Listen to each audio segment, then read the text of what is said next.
Imagine a brand that sold tickets to the runway shows, collaborated with the Kinoshita circus, had an entire couture collection made out of recycled vintage garments, had an atelier where you could bring your vintage garments for them to be reworked, had an entire diffusion line made exclusively out of recycled/reworked garments, had literal fucking dinosaurs walking their runways, had rotating stands that wouldn't let you get the clothes off of them so that you had to ask the staff, made ski boots, dinosaur boots, toys, dishes, jewelry, CD players, a comic book, and a giant fucking metal time capsule.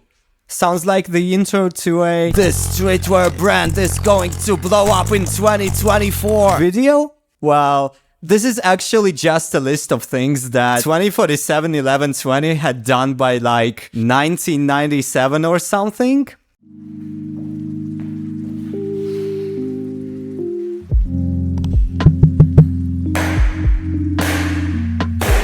It's been 3 hours of me being a YouTuber and I already hate it. So about half a year ago, I was just browsing Reddit when I saw this meme and I zoomed down to the very bottom, and alongside other scary things like Final Home and Cristobal Balenciaga's dresses, I saw this weird string of numbers that caught my attention, and that string of numbers was 2047-11-20, and from that moment my life has never been the same. So 2047-11-20 was a Japanese harajuku/urahara, we'll talk about what that means in a second, fashion brand founded in 1992 by Masahiro Nakagawa and Lica Azechi when they were both just 25, both born in 1967. This, by the way, is one of the very first things that differentiates 2047-11-20 from all the other fashion brands. It's no secret that most other fashion brands are not entirely managed by their one designer and actually have like a huge team of people working together behind them, but usually the design, like the very ideas of the garments and collections, are the responsibility of just one individual, which is not at all the case with this brand. 2047-11-20 has always been done by a team of two. Masahiro Nakagawa and Lica Azechi met at an art exhibition in Parko where some of Nakagawa's works were being presented, and they instantly caught the eye of Lica. In a 1997 interview to Fruits Mag, she said the following: "I made my own patterns, sewed them, and sold them wholesale to one store. The business was going so well that I thought I could do without the company for a while, and that's when I met Nakagawa. Nakagawa was painting art at the time, and when I saw his work at an exhibition in Parko, I was instantly impressed. We actually attended the same school, but in different departments, so we didn't interact much then." Nakagawa also said, "We went to a fashion school called Sozosha. I majored in graphics and Lica majored in apparel." They also mentioned that they had many mutual friends and they were both interested in design and art, so it's really no surprise that they instantly connected and decided to work together. Although Nakagawa had literally no formal education and very limited experience in the fashion world, he was friends with Takawa Yamashita of Beauty Beast and was helping him with the visuals for his fashion magazine called Gather at the time. So that was his sort of introduction into the fashion world, I guess, although it didn't last for long. We dropped this idea after the second issue. That was when Lica suggested we work together on a clothes line. We then started to design alongside other random creative projects. And that was basically how it all started. So I was planning to do the whole video in a full 2047-11-20 outfit, but it's literally so hot in here that my phone is telling me it can't record video because it's getting too hot. So with that being said, Let's continue. The brand was originally called Bellissima, but in 1994, the same year that they opened their first store, by the way, they had to change the name because another company took the trademark, and that is when Masahiro Nakagawa came up with this unique, iconic name under which everyone knows the brand today, 20471120. However, being just a string of numbers, it couldn't be legally used to register a trademark and run a company, at least not in Japan, so their legal entity was actually registered under a different name, Venti, which is a very clever wordplay because in Italian, Venti means between the 20s. Get it? 20471120 both starts and ends with a 20. Pretty smart, right? As I mentioned, Nakagawa had absolutely no formal training at all in terms of fashion design, and Nakagawa spoke about it this way. Lica likes spirituality and craft like warmth, while I, on the other hand, like the modern concepts of mass production, automation, and the flow of work in a factory. Sometimes we clash and sometimes we get along. Honestly, I think the difference between their approach is best illustrated in the way they talk about their clothes. Nakagawa: no, I'd never worked in fashion before. I tackled it randomly and thought, yeah, this is easy, but soon realized it wasn't. Lica: in addition to school, I learned from pattern teachers and took correspondence courses. I wanted to craft amazing tailoring, so I dismantled a lot of jackets. I would look like a fool if I couldn't make tailored jackets. I was young and from Osaka, so I didn't want to be made fun of for not being able to make tailored clothes. I dismantled many traditional, vintage and designer jackets from various sources to create the perfect tailored garment. I studied all the jackets I dismantled to find the best core, shoulder pads and padding. It was real craft work. So you can really see that Nakagawa was more of an artsy, chaotic, anarchic, conceptual type of person, while Lica was a really dedicated craftsman who worked very hard to create the best garment with the best fit and the best tailoring and stuff. I honestly think that this unique blend was the key to 20471120's success. Nakagawa would not be able to create clothes at all on his own because he couldn't even sew. He could just draw sketches of what he wanted to see and leave alone make patterns and send them for mass production. But on the other hand, Lica, who knew all this stuff, was just kind of too organized and craftsy to make such a weird fashion brand on her own. And I think that Lica and Nakagawa both account for each other's weak points really well. Nakagawa also mentioned that they were the first generation of designers that grew on the work of other Japanese designers such as Reiko Akubo, Yoji Yamamoto, and Issey Miyake, and not on the work of Parisian designers, and that was what made their vision more unique and new. Now, in terms of actually starting the brand, as in financially as a company, it was a bit complicated to say the least. Their first big moment was then at the school where Lica studied. One of the teachers asked her to participate in a big fashion show, and out of all people, an electronics company that happened to attend the show said that they liked their work and asked them to design some costumes for one of their events. They made about 15 looks and were paid 3 million yen, which right now is about $1,900. When this happened, Nakagawa said, I lit up a cigarette and threw it away immediately. I then lit up about 5 cigarettes at once. We're rich, I joked. That was how we made our own money. At the time, Takao Yamashita from Beauty Beast was working in Honmachi and asked them to set up nearby, so they rented a small office room in a nearby building for around 40,000 yen a month. Nakagawa said they were turned down in literally every other place before that. By the way, remember that. It's gonna become a very common thread a bit later. They only stayed there for just 6 months though, and then decided to move. They ended up renting another building where their studio was at the top and their store was right at the bottom. So they could literally sew at the studio upstairs, take it downstairs, and just sell it to the clients. Fun fact, Lica said that since her childhood she dreamed that her atelier would have a spiral staircase, and when they first came to examine this building, she saw that it had a spiral staircase, and she was like, okay, this is it, we're staying here. And she didn't want to hear any arguments, and that's what ultimately led to them deciding to rent this building. In terms of actual production, things were not looking so good though. So Nakagawa mentioned that one of their ways to make money was literally buying t-shirt blanks, customizing them by painting and adding like different patches, and selling them at a boutique alongside with food and drinks at a flea market. Doesn't sound like a cool designer brand, right? Nakagawa also mentioned that at first they couldn't even source fabrics, even though they had money and even though the sellers liked their work, because apparently they were too young. Like, literally, even when one dealer said he absolutely loved their work and they offered him the money to buy the fabrics, he was like, nah, you guys are too young for this. I'm not gonna sell it to you. Like what?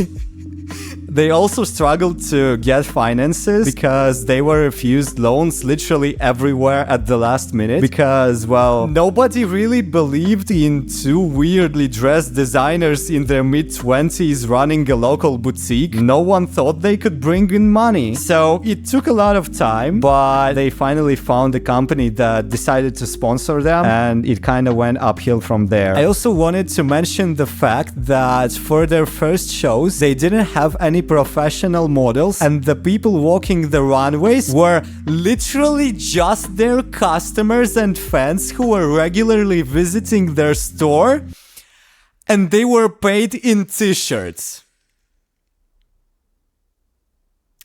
This brand was super DIY and down to earth until the very end, even when they had tons of stores and employees. Nakagawa said this: "We had agreed with Lica and the others that we would refuse all license agreements. I don't like it very much. I felt that if we did that, we would stray away from the view we wanted to create. The number of employees increased to about 50, but the original 3 remained the same." Now, before I tell you about all the wild shit that 2047-11-20 did, we need to talk a little bit more about the background of the brand to actually understand the context of everything what they did. So with that in mind, what even is a harajuku?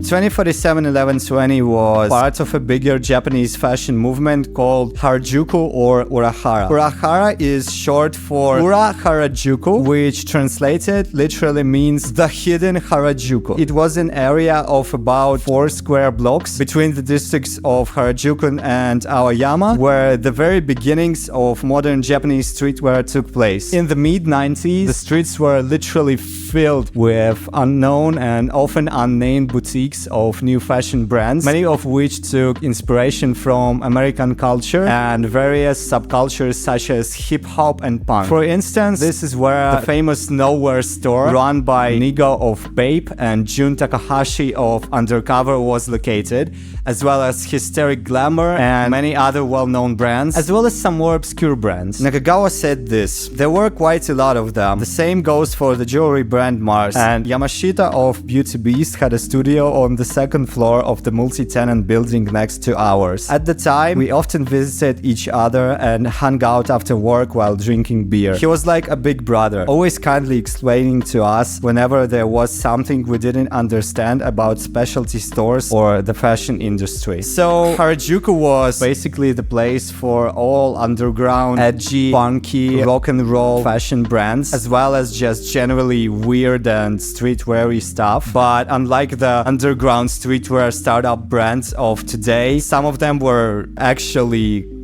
good.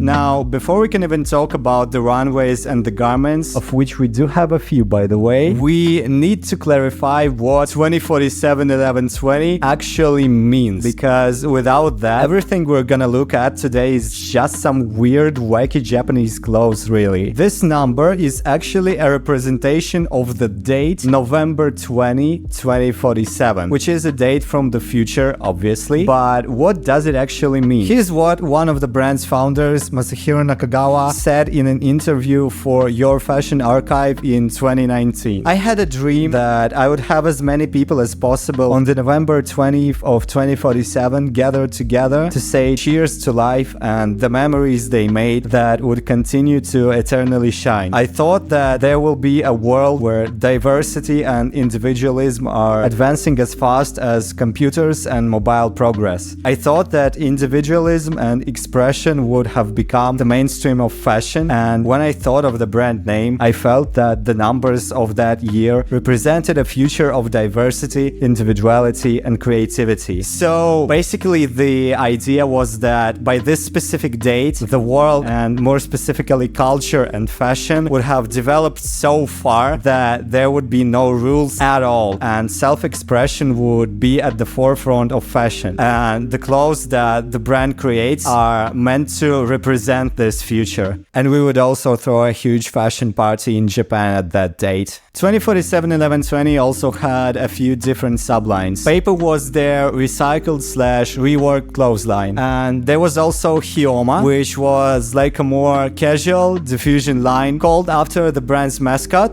this guy, who was represented on many of the brand's clothes, jewelry, and was also made into plushies, and just generally became a symbol of the brand, as well as the main character of their recycling comics, which we're gonna talk about more in detail later in the video. Alright, this is getting boring. Let's change your outfit.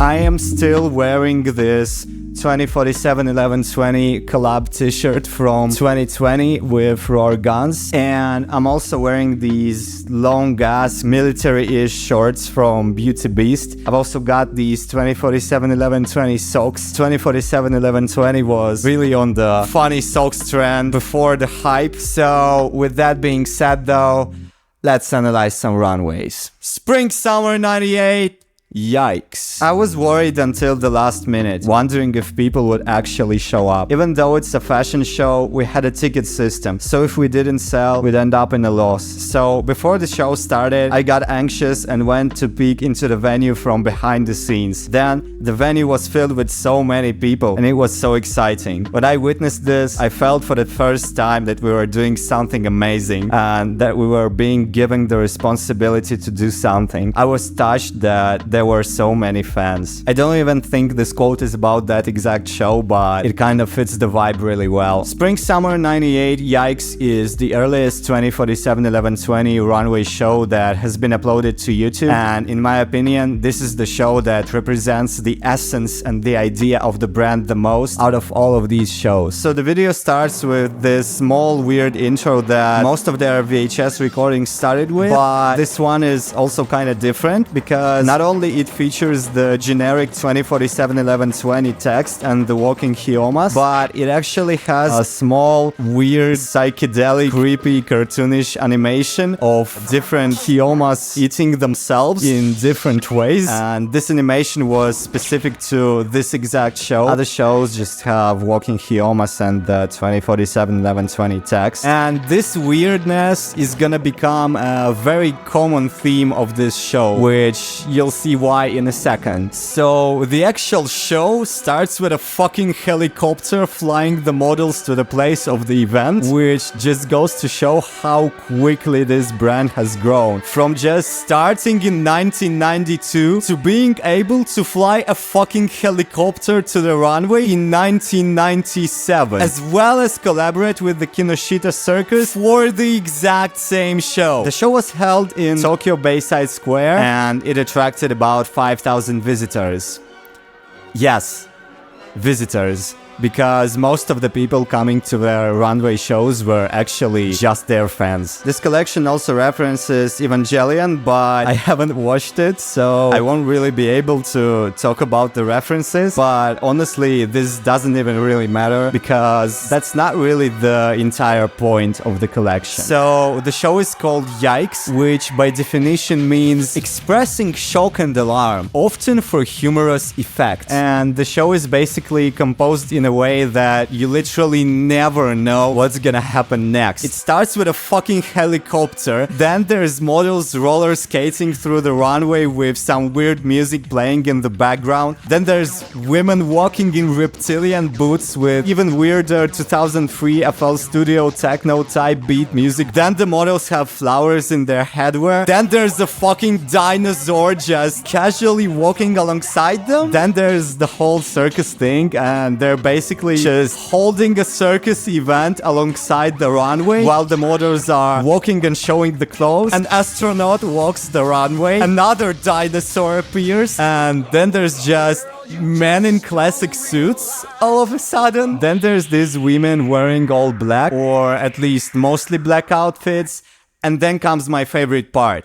They all come together on the runway and just go crazy. Nakagawa specifically said, "I had no intention of putting all my thoughts and feelings into a single piece of clothing. So I don't think that analyzing each and every garment in detail would make sense for such a collection. So let's look at it as a whole piece." What I think this is supposed to represent is that all of these different styles and different parts of the runway are meant to represent different groups of people. You can notice how during each part of the runway, the looks almost always have something in common, like a common theme or a relation to a common subculture. I think these are meant to represent different parts and different groups of society and kind of explore different ways to style the same or a similar outfit. But the most important part is that they all come together on the runway in the end and just start having fun. Now, I know that it is a common tradition in fashion that after the show is done, all the models walk the runway one after another together, but in this context, I see this as being a representation of unity in spite of diversity. This move is supposed to represent the future that 2047-11-20 is aiming to create and be a part of. The future that is represented by its name, where individuality and self-expression are at the core of fashion and culture. And that is why I think this collection best represents the brand's identity.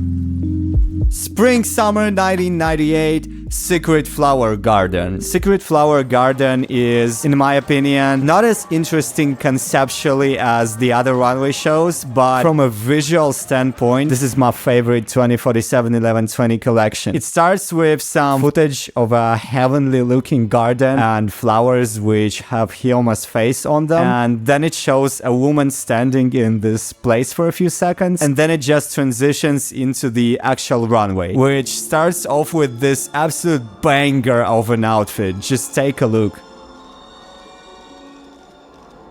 And then it's just different versions, different styles of similar outfits and garments, which all have a common theme of relation to nature and this idea of a secret flower garden. And they're probably meant to represent how the people living there would be dressed. You can also notice that the outfits and the models are specifically styled to look more natural. For example, their hair is deliberately styled to look kind of messy, unlike on most other runways, to show their unity with nature. There are some really interesting outfits in this collection, and I do recommend that you watch it in full, but I want to focus on the ideas of the runway shows and not the specific clothes, or otherwise this video is gonna be like 2 hours long. Overall, I consider this a really great show from the point of view of fashion, garment construction and styling, but the idea, in my opinion, isn't as deep and interesting as the other shows, which doesn't make it bad. It just means that this show is more about the clothes themselves.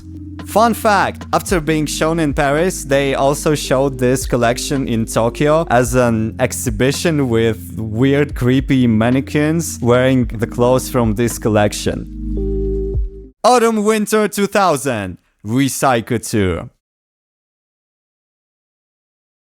So, I don't even know where to start with this show, to be honest, because there's just so much to be said. I want to start this with a quote about the show from the designer himself. So, while I was resting, I was sorting out the countless things scattered around my room. Then I started having memories about them. Oh, this is the one I bought back then. Oh, this is the one I received from someone. Oh, this is the aloha short that my mom gave me as a souvenir from Hawaii. As I was confronting things that had been buried in my room, I realized that it was important to look to the past. That was a personal problem for me, but I thought that maybe the same could be said for the city of Tokyo itself, or even for big cities around the world, or that consumer society itself might be suffering from amnesia like me. Everything, not just fashion, keeps moving forward with the next model and the next model, but the speed is so fast that the stories and memories born from things and people get buried and disappear. I don't have time to focus on memories. I thought that might be bad. It's true that brand new things feel good. However, when the speed of production and consumption becomes out of sync with the speed of your own mind, things get weird. That's why I decided to start the Tokyo Recycling project. For the next collection, I decided to make clothes using old clothes that I had memories of that were lying in the closets of people involved, including myself, designers, and buyers.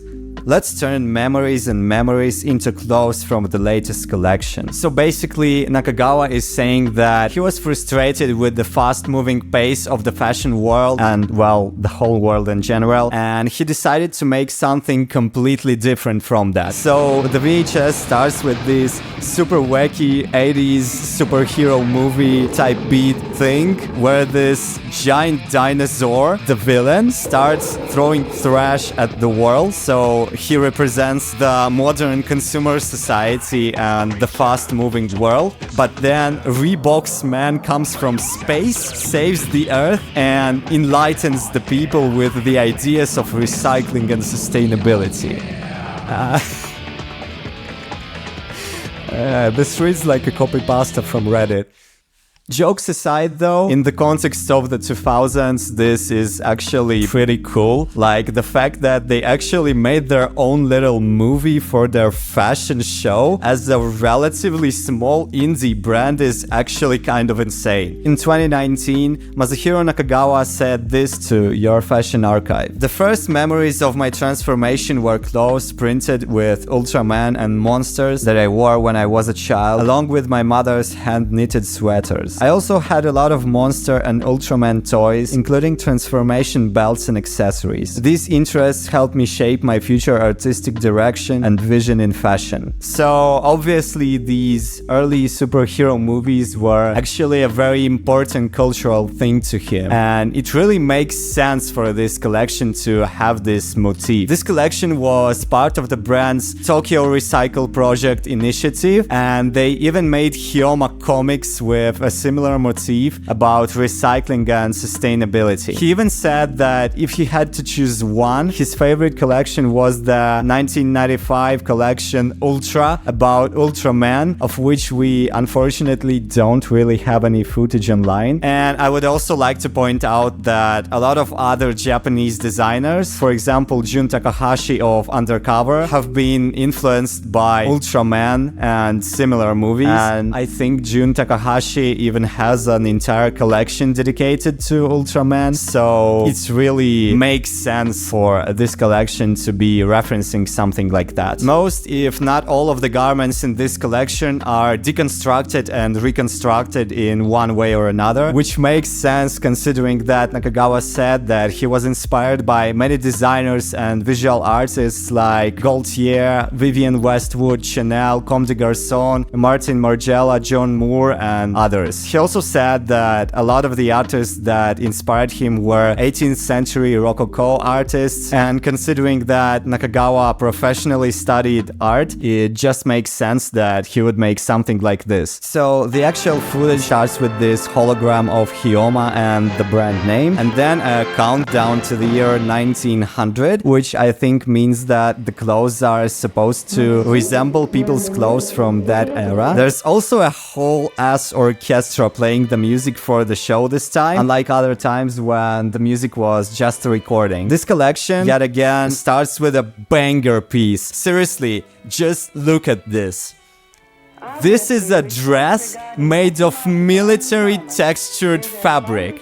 A dress made of military fabric, like the fabric that they made, like pants and bags for soldiers to fight. Now, conceptually, the show is split into 3 main parts, separated by Reebok's men's appearances. The second time he appears, he sets the runway floor on fire, and then a woman walks the runway. 2 people help her undress and reveal this shirt with the recycling logo, as well as give her a jacket that was seen earlier in the collection, which might represent the fact that this part of the collection is supposed to represent a change of mind that needs to happen amongst society, which is also further confirmed by the fact that a bit later in the runway, a guy walks in a piece that says "Kiss the Past" on the back. The show ends with Reebok's man lighting a fire in front of this white curtain. Then a rocket shoots it and makes it fall, and from then all the models just walk the runway together and the show ends. Overall, I think this is 2047-11-20's most influential and well-known collection, and it is objectively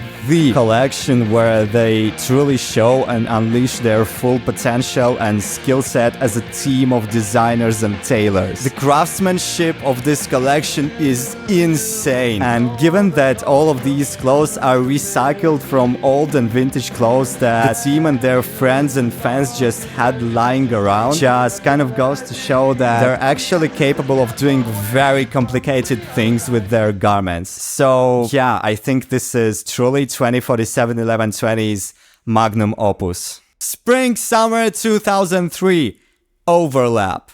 This show is the shortest and, in my opinion, the least interesting out of all the shows of 2047-11-20 available online. It came after a 2-year hiatus for Lica and Nakagawa, who were constantly busy with the Tokyo Recycle project. The idea of this show is that the color palette of the looks slowly turns from black to neutral and then to white, which Nakagawa says was a metaphor for Tokyo and the fashion industry at the time. To be honest with you, even though there's nothing inherently wrong with the collection, it just hurts for me to look at it. It is a very short collection. There's no intro, no crazy runway location, no flying helicopters and walking dinosaurs, and to me, this collection is a representation of the end of something that was once great but has unfortunately ended and just wasted its entire energy.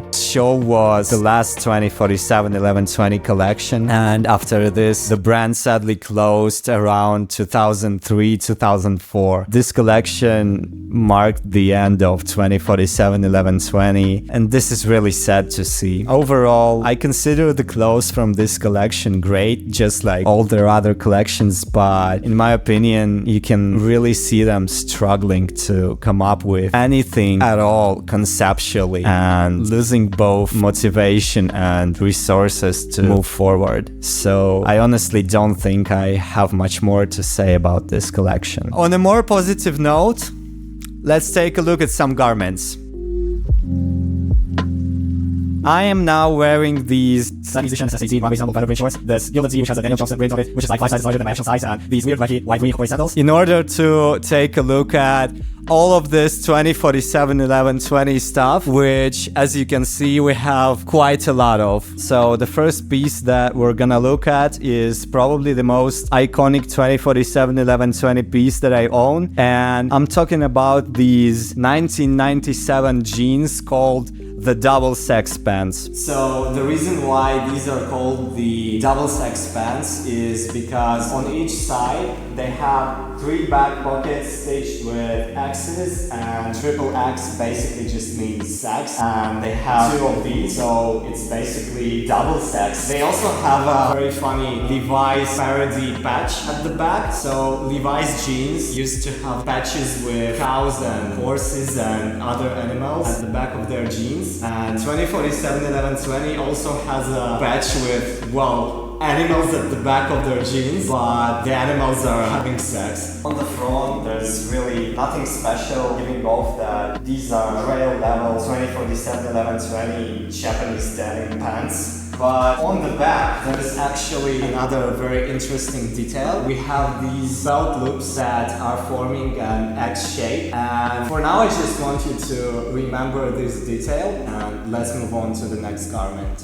Alright, so remember how I wanted you to remember the belt loops and the double sex pants? Well, guess what? The next garment that we're going to take a brief look at is actually not 2047 1120. It's Beauty Beast, but would you look at that? They also have the exact same cross-stitched belt loops at the back. So what is going on? Well, remember how I said that Masahiro Nakagawa was friends with Takao Yamashita from Beauty Beast? Well, it really shows, I guess, that they kind of borrowed off of each other's work. Now, I honestly don't know and kind of have no way of knowing who came up with this idea first, but I know that all of Beauty Beast's pants and also all of 2047 1120's pants use this, so I honestly think it was like a kind of inside joke between them, because Masahiro Nakagawa said that he often used to hang out with Takao Yamashita from Beauty Beast, so maybe they decided to kind of reference each other. Now, this next piece that we have is a runway sample and released shirt from 2047 1120. At least that's what the seller told me. I didn't even see it in any collection that was available online, so I suppose they weren't lying. So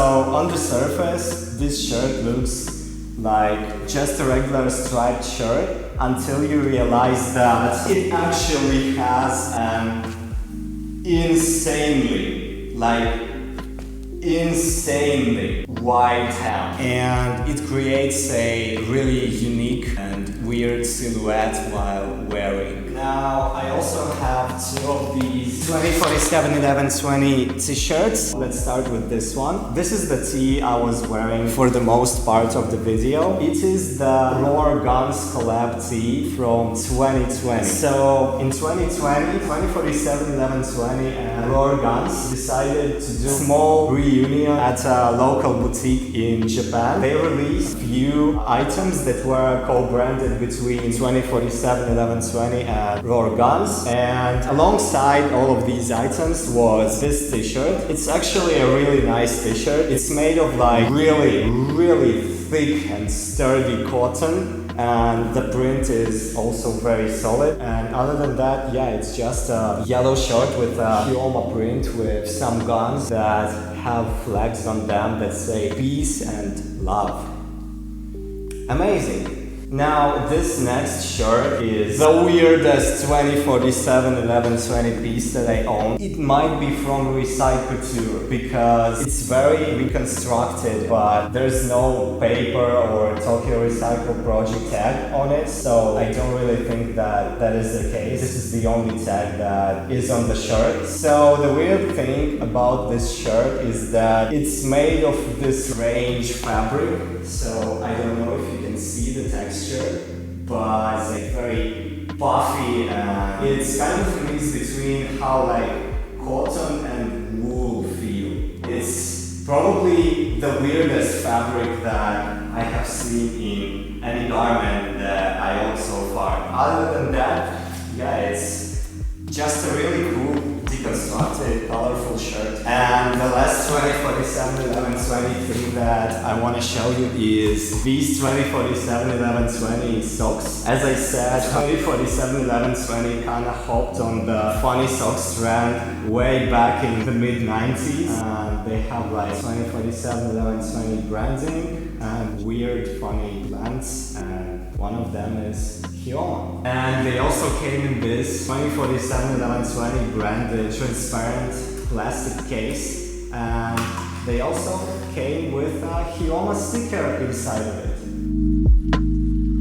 I got bored of sitting on the floor, so now I'm gonna sit on the window. So this brand actually grew like crazy fast. It actually kind of took Japan by storm. If you read harajuku fashion magazines from the time, like the legendary Fruits mag, I wouldn't say half, but at least a third of the people were consistently wearing garments by 2047-11-20. Masahiro Nakagawa said that there was kind of an indie boom at the time, and small fashion brands were really popping off, and young people were willing to invest their money into cool clothes. The fact that 2047-11-20 went from opening in 1992 to holding a show at Tokyo Fashion Week in 1995 to Paris Fashion Week in 1997, earlier than Undercover, that is kinda wild if you ask me.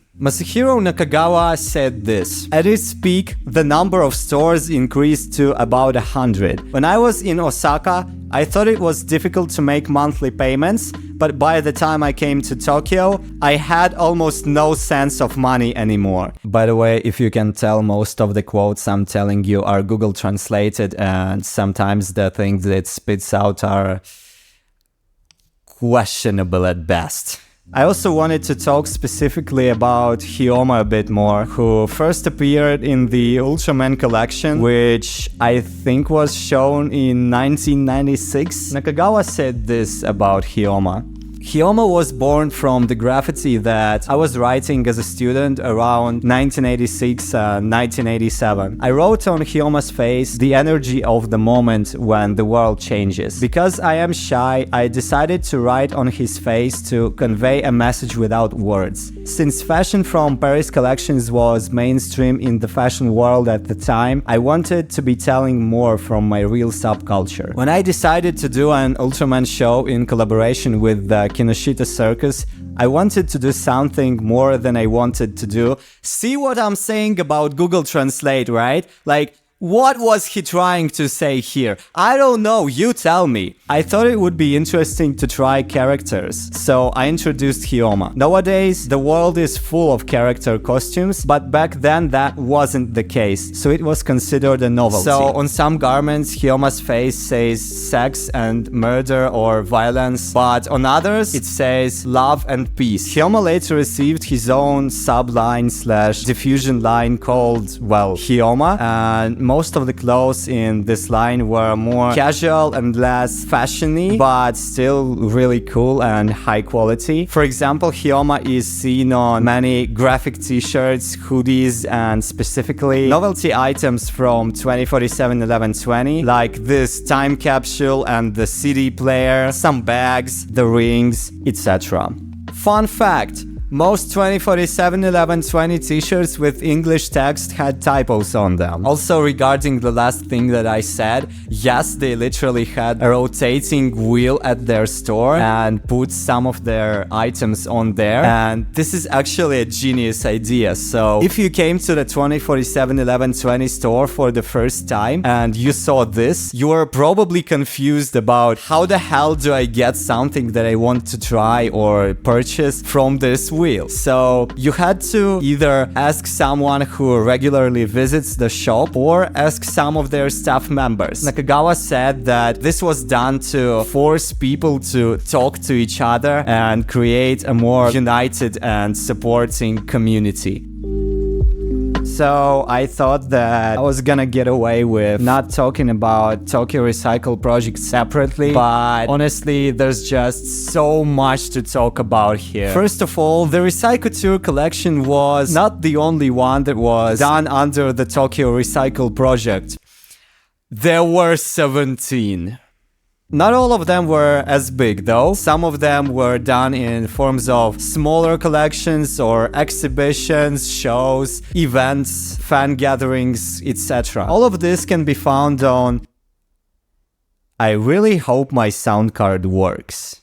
All of this can be found on Masahiro Nakagawa's personal blog, masahironakagawa.com, but it's kinda not working at the moment. So what I recommend you do is go to Google and just type site:masahironakagawa.com, because some of the individual pages are still around, but the main page doesn't work and shows a WordPress error. Here's what Nakagawa said about Tokyo Recycle project on his personal blog. The Spring-Summer 2000 Tokyo collection was presented under the theme of recycling. Nakagawa collected some old clothes full of memories from fashion journalists and some people in the art industry, and recycled their clothes and then presented them as the brand's new clothes. For the purpose of making those people remember their first time to come to live in Tokyo, Nakagawa made the story of Hyoma and presented his recycle project. The story is about Hyoma starting to live in Tokyo. He remembers his mother and sends her some money. His mother then sends him back some old clothes full of memories. And then Hyoma remakes these clothes for his mother using his magic creation. This project gives you the opportunity to reconsider a life in a city and its mass consumer society. Basically, the Tokyo Recycle story, the comic I was talking about earlier, is meant to be an addition to the Recycouture collection. Nakagawa said that it was done in a form of a comic book in order to make the idea accessible and understandable for young people at the time. On the website, there is a page called System, which shows how you can bring a garment in, what they're gonna do with it, and how it's going to transform. Also, in an interview, one of the staff said that Nakagawa would literally spend 20 to 30 minutes with every client just talking about the garment to understand its history and its value and the memories that are related to it. And he actually based his work with the garment off of that talk with the person that brought it in. There's this video where part of the process is actually documented. It is a totally individualized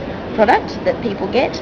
Masahiro spends at least 20 to 30 minutes with every person to get a gauge of who they are and what their interests are, and make sure that he creates a garment that is something that they will use, because if it's not used, the whole purpose of the project is defeated. Bronwyn. Pink. Like Yeah, pink. you're pink, right? Like pink. Oh. Yeah. How many pink? I'm not ashamed to love pink. What's the jeans your favorite? The tight? No, they're baggy. Kate Blanchett. Sorry, Kate Kate Blanchett. Blanchett. Yeah, Kate. So remember how I said 2047-11-20 was inactive for 2 years after Recycouture? Well, that is actually not entirely true, kinda, because they actively kept on making clothes during that period. They were just all recycled and not part of a collection. The problem was that they were constantly busy with their fans sending them their clothes and trying to rework them into something new. So that's why they really didn't show any collections until the 2003 collection overlap, which I don't think even contained any recycled clothes. So they were still making tons of garments, they just didn't show them.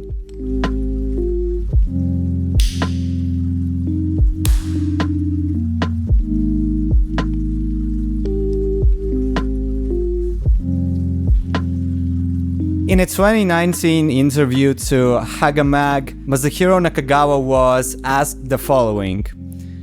Personally, I feel that since the beginning of the 2000s, at the same time that Urahara has changed, you, Masahiro Nakagawa, have also changed. And I was wondering if you were getting tired of fashion as you turned your attention to contemporary art. To which he responded, I never get tired of it. I still love fashion. However, around 1999, I suddenly started to feel tired. My days since coming to Tokyo have been so busy that even when I get home after work, I don't understand why I ended up living there, and I can't remember many things. There are piles of items all over my room that I've bought but haven't opened, but when I get home I'm tired, so I fall asleep right away, and then in the morning I head back to work repeating this process. One day I crawled and realized that I had lost my memory. I couldn't even remember where or when I bought all of the things that filled my room. But I didn't have time to stop there and face each thing individually, because I have to hurry and create new things for the next collection. But for what? I have completely lost track of what I was doing, so I decided to take some time off. And that was basically the brand dissolved in 2003 because Nakagawa and Lica both understood that they couldn't keep up and weren't really doing what they always wanted to do. So they decided it was time to just let it go. It's honestly a very kind of cinematic story from the 90s in a way. Two young people in a small town just randomly met, had a great idea, achieved enormous success in spite of everything because they were talented as fuck, were loved by everyone, and then just disappeared because they couldn't keep up.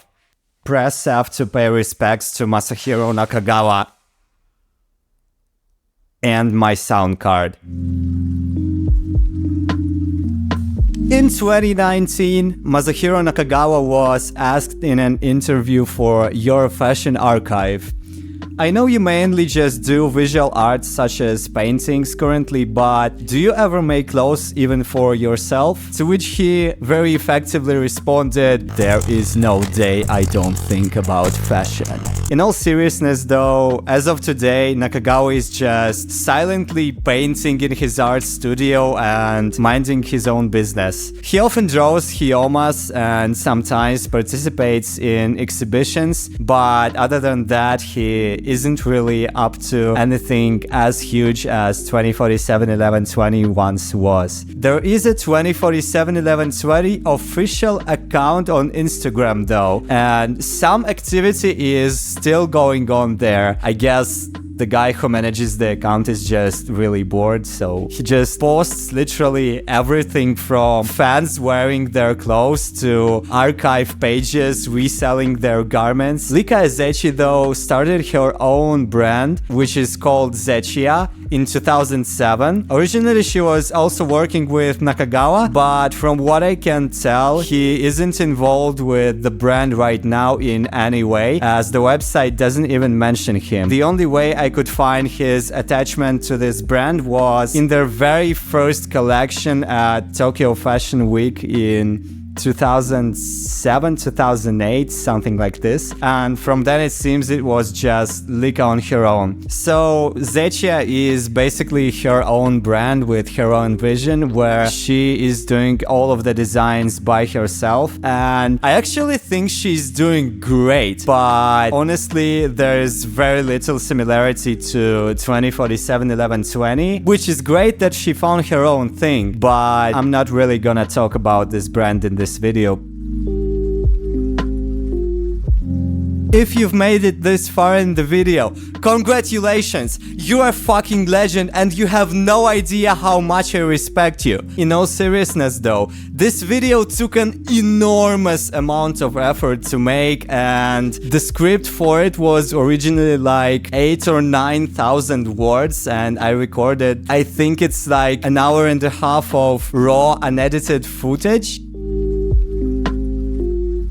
I didn't really make this video for clout and views and likes, subscribers, but I really want to spread the word about 20471120, about this brand that I love so much, and I would really appreciate it if you just hit the like button, leave a comment, and tell your fashion friends about it, and even your non-fashion friends. If you like this video, don't forget to hit that subscribe button, because if this video does well, I am actually planning to make other videos about fashion, and not only fashion, just about art in general bi-weekly, I hope. But I can't just keep making videos into the void and get like 500, 600 views for a 40-minute video essay, so I really need your guys' support and help to keep this going. With that being said, if you want to support a poor student who spends all of his money on weird Japanese archival clothing. Patreon.com/103garments in my closet. Link down in the description. It's almost 10 p.m. and I've been filming for like 6 hours, and if you can tell, I'm actually exhausted right now. Anyway,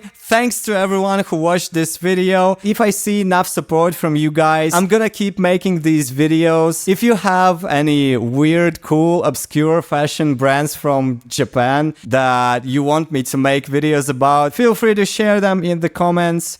Be happy, wear 2047 1120, and peace out.